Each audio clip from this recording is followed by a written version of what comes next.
Hello, everyone. Good Thursday morning. Trust everyone's having a great day so far. And we're going to continue on here as soon as I prepare my screen here. Uh, Continuing on the message from Brother TJ on Sunday morning. I was actually in the back and missed the first part. Went back and watched it, and then have watched the guys' devotions this week and have enjoyed it greatly, the message as well as the um, devotions. And so excited to be with you this morning. I've entitled mine Training or Complaining. Brother TJ started us off on Monday about being focused, and actually was walking into the school there on Monday, and he kind of talked, and at that point in time I hadn't watched his devotion. um, I thought he just knew I was wearing my feelings on the sleeve that blatantly, and he talked about being refocused, and we just need to refocus. But that's kind of what he was talking about there on Monday, and then Brother Jody followed up with being determined, and then Brother Ron yesterday on discipline. But training or complaining, a good question that we need to ask. And kind of when I went back and was watching the message, that's where the Lord was speaking to me from. But going to share the same verses of scripture that the other guys have been. In 1 Corinthians 9 and 24, it says, Know ye not that they which run in a race run all, but one receiveth the prize. So run that you may obtain. And every man that striveth for the mastery is temperate in all things.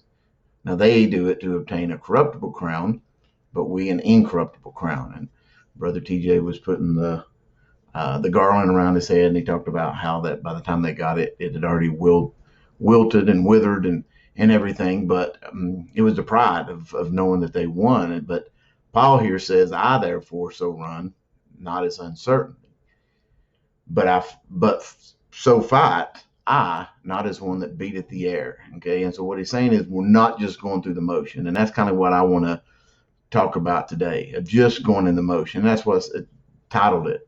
Are we training or are we complaining? And I'll back up here so you can see I have on my uniform. I'm ready.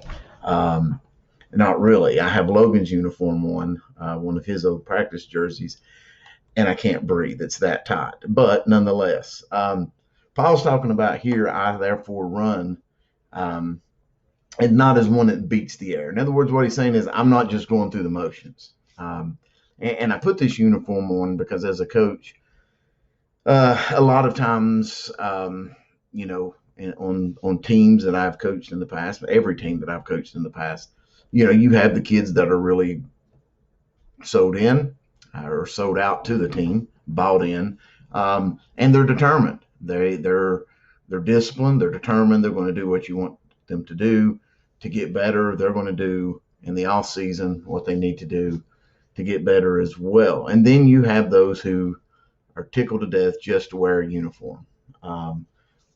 As long as they have a uniform, they can run out of the helmet on Friday night, run out on the court, for a basketball game and warm up with the team, they're fine. And then they go sit the bench.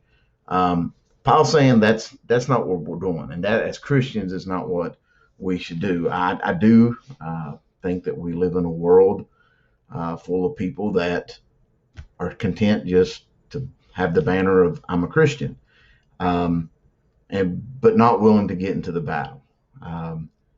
So he's saying, we're not just going through the motions here, but I keep under my body and bring it into subjection. In other words, I'm, as the guys have said before, not just my thought process, but the physical part of it as well. I'm disciplined. I'm determined. I'm focused. I'm ready to roll. Okay, lest by any means, when I preach to others, I myself should be a castaway. Okay, or kind of like that I should be a fake, or I should be anything besides what God has called me to be. And when we go and we talk about working to achieve a goal, to achieve a reward, we don't work to achieve our salvation. That was a free gift. But at the great white throne judgment, when God's rewarding us for the life in which we've lived, I don't think he's going to give out any participation trophies. People who just kindly got saved and sat on the sidelines.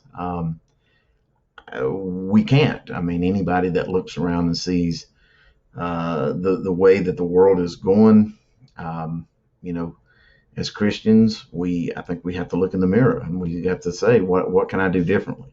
And so therefore we, go back to what we entitled this one here. Are we training? Are we working to make a difference so that we can, be in the battle daily, or when our time is called that we can step up and do what God's called us to do?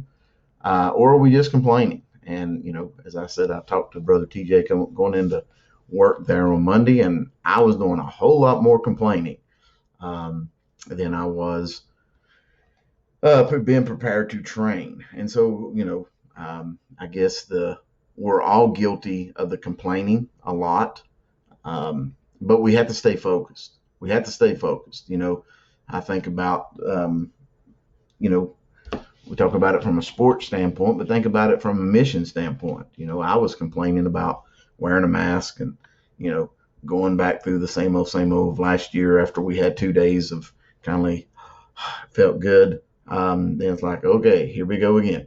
But God kindly spoke to me about that. The same thing as being a missionary. And I've said before that I feel that my job is my mission field.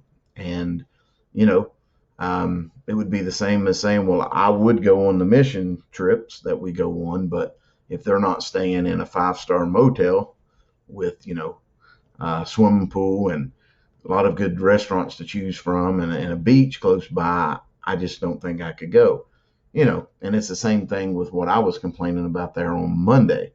But we have to realize that, sometimes just a daily grind is part of that training, that discipline, being determined. It doesn't matter. You can make just as much of a difference in people's lives with the mask on as you can with the mask off.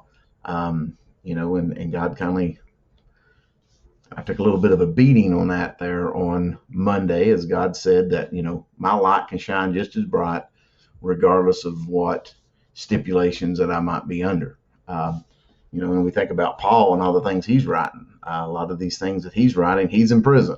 So, shame on Jason for being a complainer and should be more focused on training. So I want to leave you with this right here. Where are your thoughts taking you? I'm reading a book right now by Craig Rochelle that I think the men's done a couple of his books in the past, but Winning the War in Your Mind. And it's been a phenomenal book. I recommend it. He talks about refocusing and your thoughts, of staying determined, staying focused on what God's called you to do. And so where are your thoughts taking you? My thoughts Monday morning were taking me in the wrong direction.